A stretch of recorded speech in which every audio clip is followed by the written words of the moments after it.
listening to PetLifeRadio.com. What Were You Thinking is brought to you by Dog.com.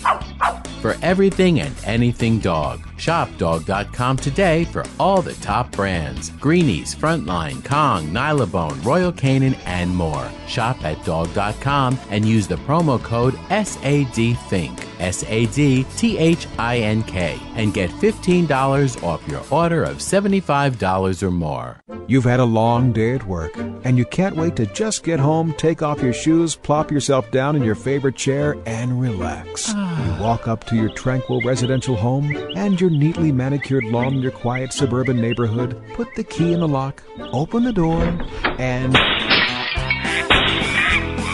yes, the pets have gone wild! What were you thinking? Welcome to the show about everything you always wanted to know about exotic pets. Where to get them, what to feed them, and how to care for them. You'll even find out why some people live with a monkey. Now, here's your host, exotic pet expert and author, Bob Tart. Hey, Bob, what were you thinking?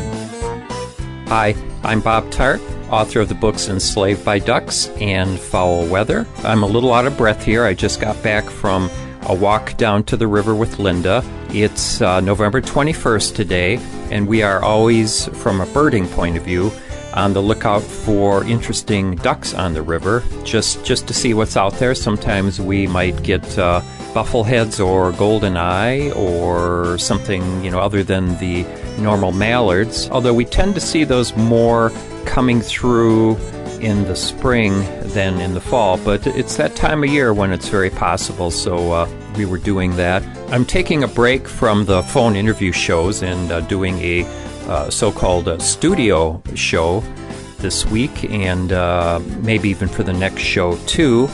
The topic is going to be about birding. I haven't talked about birding for a while because I had quite a wonderful experience this morning, quite an interesting one. Before I do that, a couple of things. As I mentioned in the last show, there is a very real possibility that a movie is going to be made out of my first book, Enslaved by Ducks, and if that happens, I'm thinking it'll be, at least the production will get started in the next year and a half, because Patricia Heaton just renewed her dramatic rights option on my book, so very excited about that. I just had to mention it again. The other thing I want to talk about is I just got this really fabulous book in the mail. It's from my friend Kimberly Link. Kim Link lives in Connecticut, and she's the founder and president of the Majestic Waterfowl Sanctuary. And I'll quote from the back of the book, she's a rescuer who understands the connection between pet ducks and their guardians. She just loves her ducks and her geese, and so she has written the Ultimate Pet Duck Guidebook. And really, if you are a duck owner, this is the book that you want to get. It is just packed with information, 221 pages, charts, color photos. There is material about keeping your ducks happy and healthy, including the kind of illnesses they might get, what kind of diet Kim recommends, the kind of housing they need. It's great. And one thing I love about this book, and that makes it different from any other book about keeping ducks on the market, is that you will not find at the end of this duck care book a section on butchering your duck.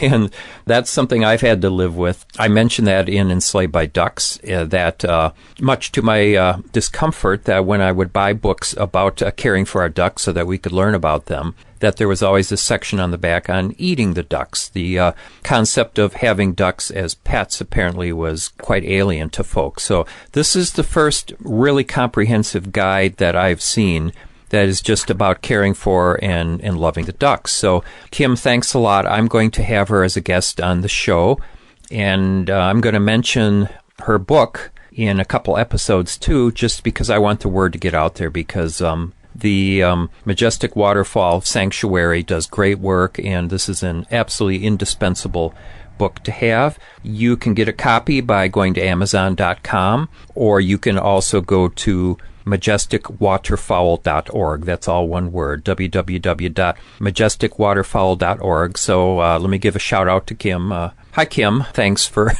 thanks for sending me the book. It's absolutely great. And Kim knows more about ducks than anybody I have ever met. And I'm glad that she's finally putting her expertise into print.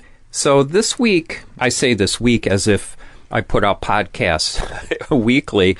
I'm lucky if I can do 2 a month. It's just the way it is because I'm busy working on a book about cats, and I'm at the dreaded proposal stage. What that means is that I have to prepare for my publisher a proposal as I am writing the book, a proposal that will tell them what is going to be in the book and interest them in publishing it. And this is my third go-round on it, my third version of it, trying to come up with a format for the book that they will love so that it'll come out.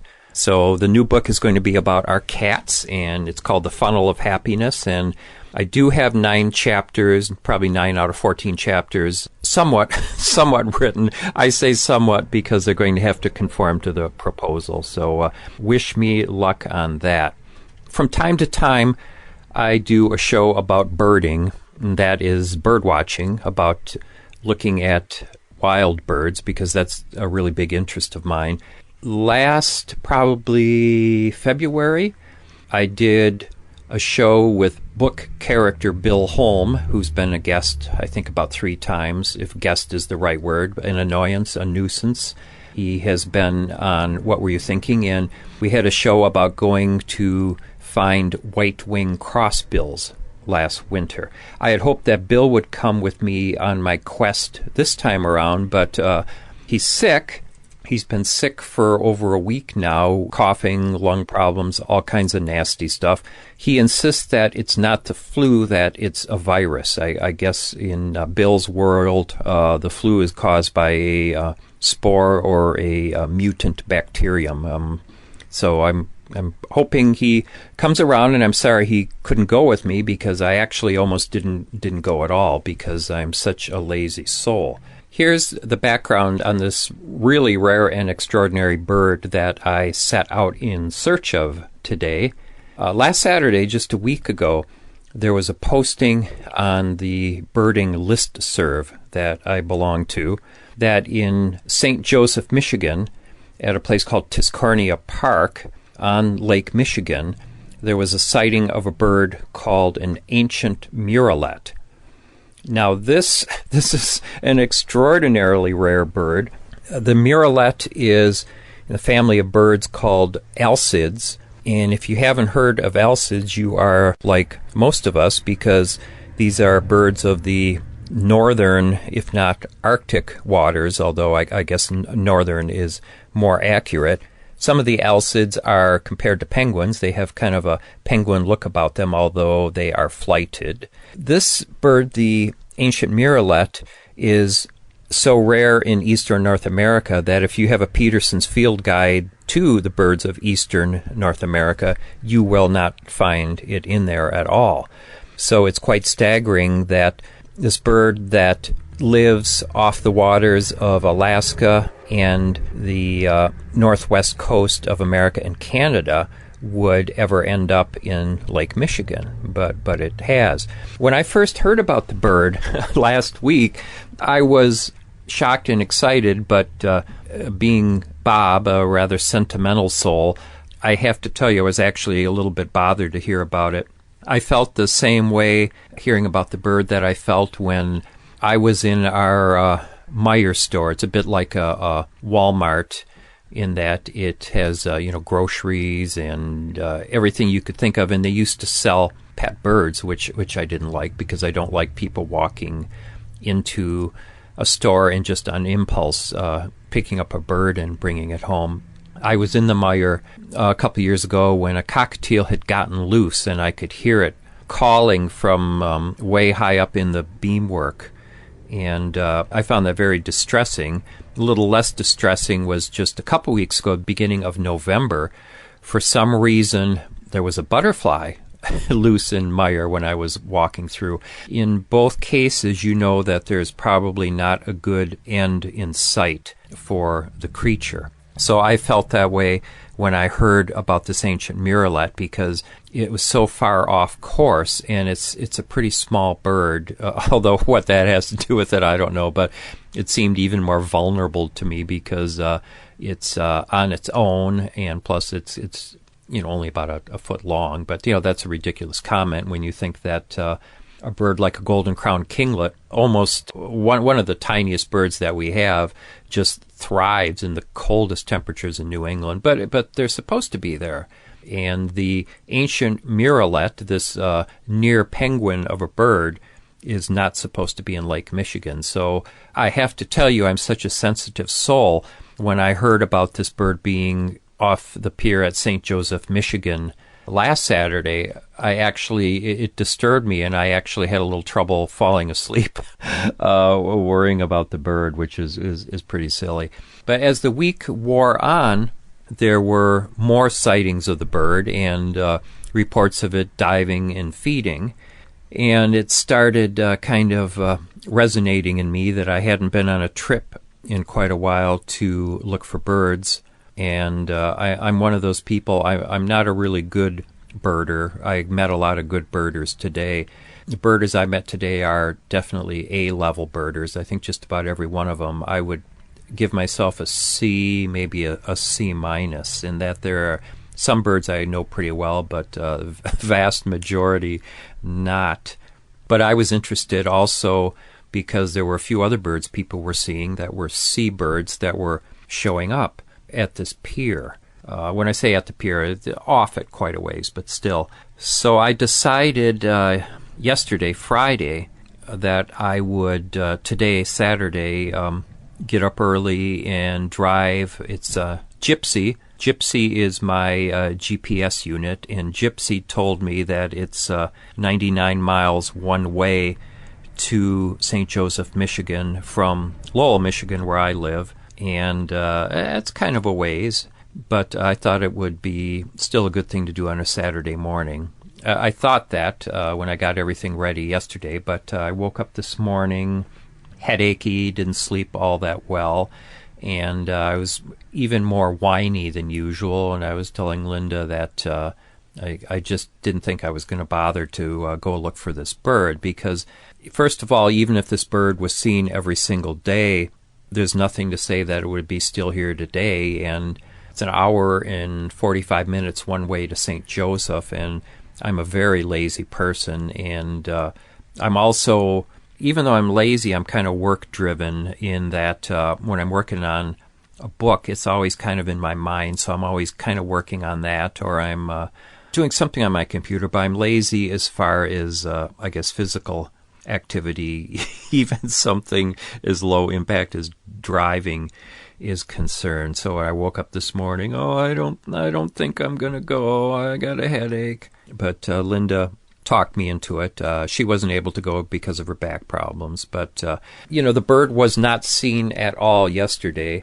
And I think a few days passed earlier in the week when it wasn't seen. So really, I was kind of taking a chance going that far, but I decided to do so. One thing that was sort of the deciding factor was that people, I keep lists. I have a list of the number of birds I've seen on our property, the number of species, and I'm at 111 for that. If I were a real birder, I would probably be quite a bit higher. And my number in general was of all the bird species that I have seen was sputtering around in the 250s. So the opportunity to maybe, even if I didn't see the ancient murrelet, and I didn't expect that I would still have a chance to at least maybe see another species of bird. So I thought that was enough of a reason to go. So I decided to go. And after the break, I will tell you what happened. If you are still with me and have made it through this long, rambling discourse, you are listening to What Were You Thinking? I'm Bob Tart, author of the books Enslaved by Ducks and Foul Weather, and we will be right back after this message from our sponsor.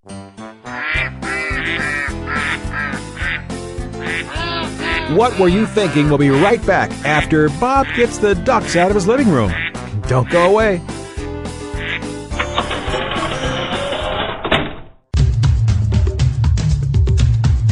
There's a movement afoot. ShoeBuy.com. Join the millions of people who shop ShoeBuy.com's over 400 brands and 500,000 products. Order now and get free shipping and free return shipping. ShoeBuy.com, the world's greatest shoe store.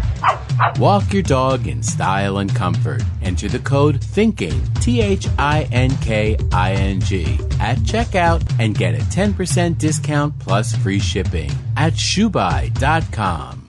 Love your pets but wish their medications were a lot less expensive? They are at 1-800-PET-MEDS. You'll not only save on flea and heartworm medications, but on prescriptions for arthritis, incontinence, thyroid, and more. And you get fast service, free shipping, and a 100% satisfaction guarantee. Plus, our licensed pharmacists ensure accuracy, monitor drug interaction, and more. See why over 5 million people have trusted their pet's health to 1-800-PET-MEDS, America's largest pet pharmacy. Call now or order online. Go to petmeds.com/what, W-H-A-T, to get 10% off any order and free shipping on orders of $39 or more.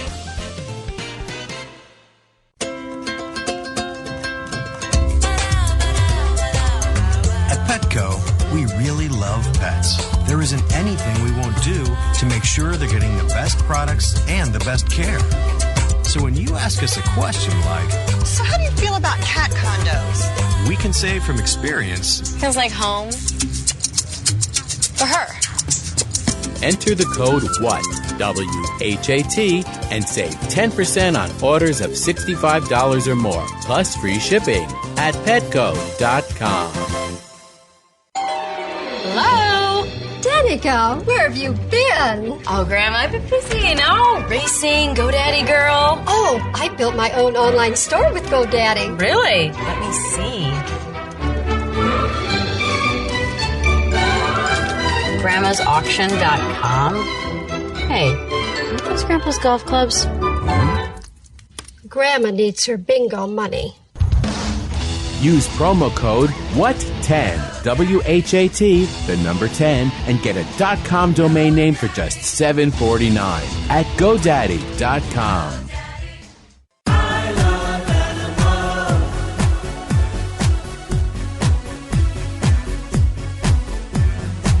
If you ask the question, what do I want? What do I need?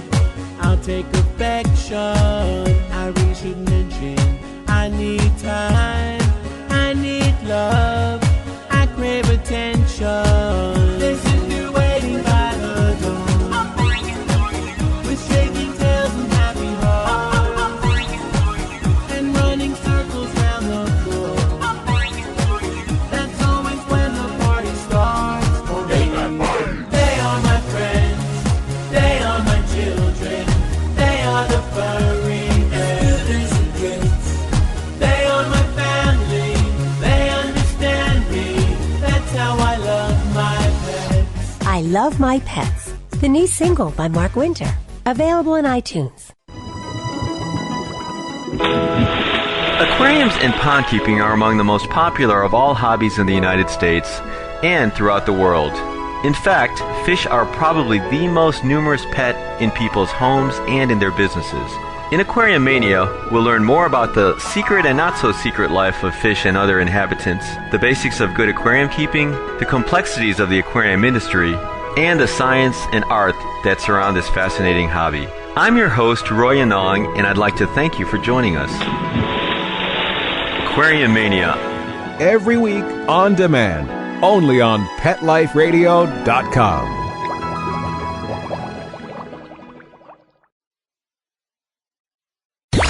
Let's talk pets. Let's talk pets. On Pet Life Radio. Pet Life Radio. PetLifeRadio.com. Okay, ducks are in the pond, rabbits in his hutch, and monkeys... Ow! In my car! Oh, okay, well, I go check my insurance policy. We'll turn you back over to Bob. Hi, I'm Bob Tart again. You are listening to What Were You Thinking? Still, unless you had enough and press the magic button to stop this podcast.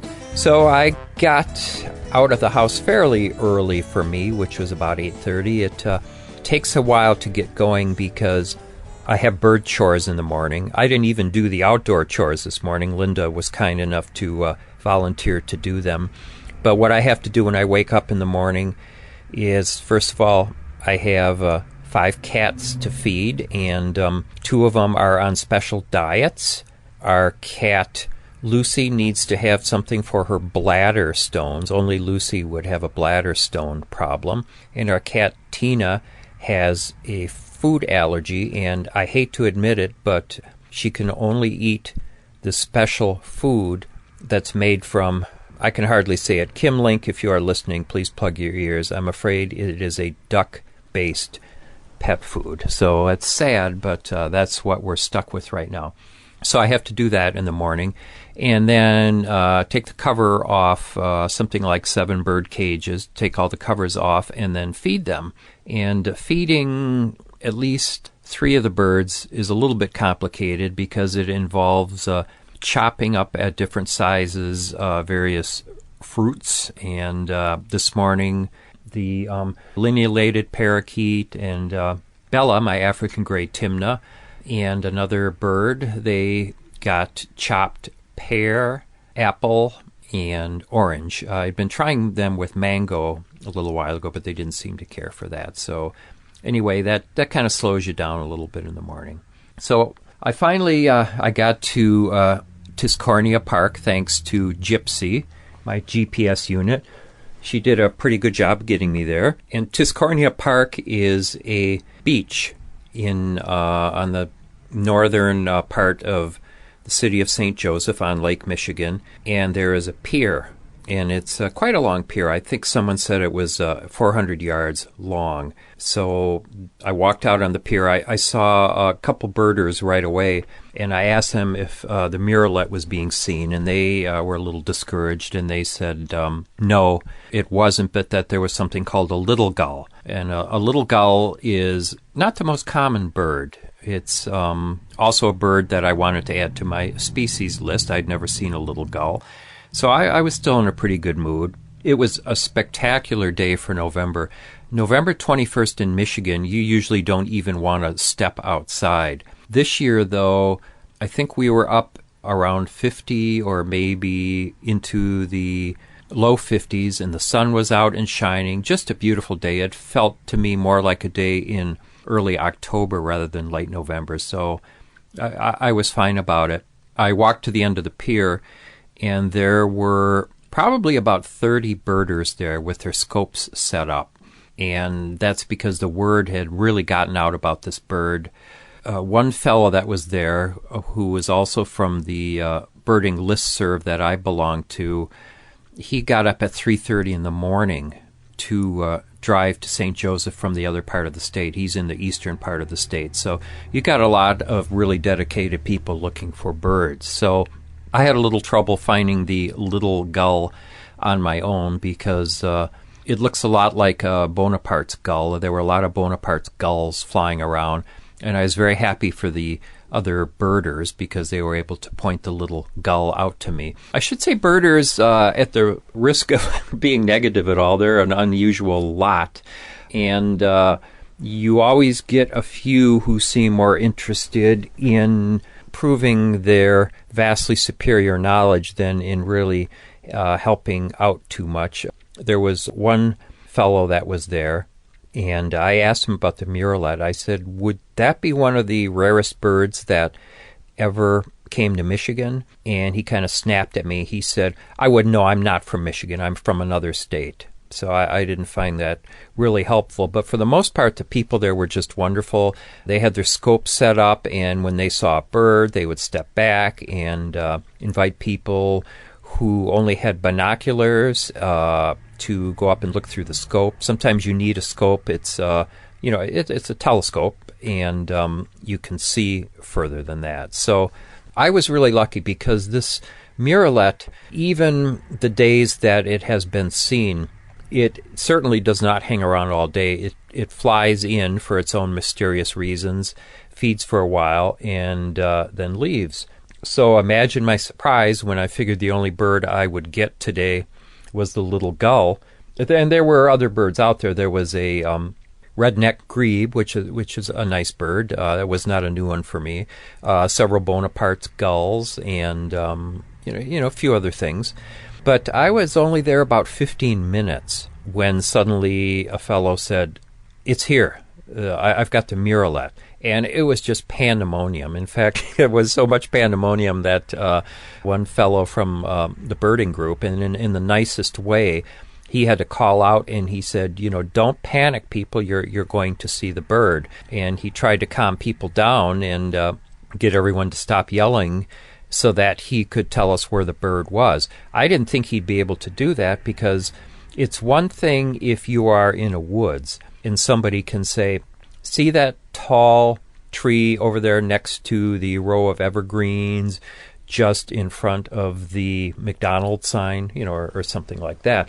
But here we are just looking out onto water. But like most good birders, he was a very visually oriented soul. I am not very good visually. I'm good at hearing the birding sounds, but I read a book a little while ago by Temple Grandin called Animals in Translation, and she has autism.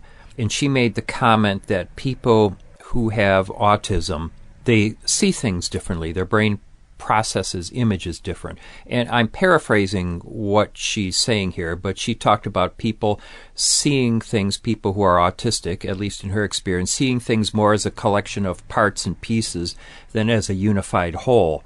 So you might, in my case, I'm not autistic, but I sometimes think I have some of the characteristics. If I see a bird, sometimes I just focus in on one aspect of the bird, and I can't see the rest of it. If someone were to ask me what the bird looked like, I would say, well, it had this stripe through its eye. Well, what did its back look like? And I can't say. I have to actually go through this exercise when I see a bird to say, okay, back brown, breast clear, one stripe through the eye, dark crown. So this guy, though, he was really gifted visually, and he said, okay, see where there's a dark patch of water and then the light patch begins. And sure enough, I never would have noticed it, but there was a dividing line. He said, well, just, straight out at 12 o'clock, look at that, 12 o'clock position, look at that dividing line. And the bird is under right now, but he'll come up. And the bird was about 200 feet up. And sure enough, it came up. There were really good directions. Later on, people would use directions like, see the Bonaparte gulls over there, and then see the little pod of northern pintail ducks. Well, he's in the middle between those two groups. So very, very helpful. So I saw the bird, and I thought I was going to tear up. It's just one of these once-in-a-lifetime opportunities that seem probably really silly to anyone who isn't a birder, but I'm never going to see this bird again, and it was just a absolutely gorgeous bird. And I'll tell you a little, it's black and white. I think that's another reason it's compared to penguins. It's got a black head and a black bib, and a dark gray or black back, and then the rest is white. And it's very, very striking pattern. So we watched this extraordinary bird, and again, it was underwater as often it was above water. I was afraid I was only going to get glimpses of it, but I probably got 8 good looks at it. And at that moment, I created the classic mistake that ruined it for everybody. Although people didn't realize I was to blame, I decided that I would like to try and get a picture of it. Now, I didn't do anything to scare off the bird because it was 200 feet off. It's just a matter of my bad luck. I had my camera zipped inside my jacket, and I pulled my camera out from inside my jacket, and instantly the bird disappeared. Just instantly. And everyone said, where'd the bird go? It's like it vanished. And it was, of course, just because I wanted to take a picture of the bird. Other people were taking pictures of it, and there's no problem. But because I was even thinking about it, that was enough to make this bird completely disappear. It did show up again about 15 minutes later, but it was so far out, it was about 400 yards out, that it was pretty hard to see, but I got some really good looks at it. I also saw a group of black scoters. That was another new bird for me, beside the little gull. The black scoters, these are thick-bodied sea ducks that, don't come inland very much, but you will occasionally see them in winter and apparently late fall in the Great Lakes. And so there were 5 black scoters that flew in. But really, one of the most exciting birds was a parasitic jaeger. I think it's pronounced Jaeger. It's spelled with a J. That shows you I'm not a very good birder. I think they said Jaeger. It's just like the time I was at Muskegon Wastewater, which is a really good birding spot. I was there with book character Bill Holm, and we had just seen a bird that was a new one for me. It was a black-bellied plover. Plover, and some birders stopped when they saw me there with my scope, and they wondered what I had seen. And when I said black-bellied plover, I just got this look from them, and I went home and looked up the word and realized that I had committed the beginner's mistake of saying plover rather than plover. I guess you can say plover, but anyway, plover is preferred and shows that you are a birder rather than a nitwit like myself. So this parasitic jaeger flew in, and it is just a striking patterned bird. I have seen, again, this is a seabird, which you don't see in the Great Lakes very often. And this bird flew in, and I always thought that these were, see pictures in the books, I figured it's a big seagull, it's a big gull. But it's more like the red-tailed hawk of the ocean. And it flew in, and suddenly the birds just scattered. The Bonaparte gulls just scattered. Gorgeous bird. And it was wheeling around, and then finally it settled on the water. And I guess this was something people don't see all that much, to see the jaeger floating on the water. So I watched that for a while and hung around a bit longer. And it seemed like the Murrelet was probably flushed by this aquatic bird of prey. So I left at that point. Probably left a little prematurely, because when I got home I saw that there were a few other new species I could have gotten. But anyway, it's just an extraordinary day, an extraordinary bird, once-in-a-lifetime bird for me, I'm sure. And I was just really excited about it and wanted to share the experience with you. So thank you for putting up with my enthusiasm. This has been What Were You Thinking? If you would like to be a guest and talk about your critters, just drop me a line at bob@petliferadio.com. We don't talk about dogs and cats very much. This is a show about exotic pets, so if you have reptiles or birds or tarantulas or fish or invertebrates, this is the show for you. And also, please visit my website at www.bobtart.com. Pick up Kim Link's book, The Ultimate Pet Duck Guidebook. And thank you so much to my producer, Mark Winter. My long-suffering producer has to listen to every one of my shows, and I'm sure it has aged him many, many years. So thank you, Mark. Bye-bye. Thinking about buying a monkey? How about a ferret or a skunk? Then check out the show that will answer the burning questions. Where do you get them? What do you feed them? How do you take care of them? And most of all, what were you thinking? With exotic pet expert and author Bob Tart, every week on demand from PetLifeRadio.com.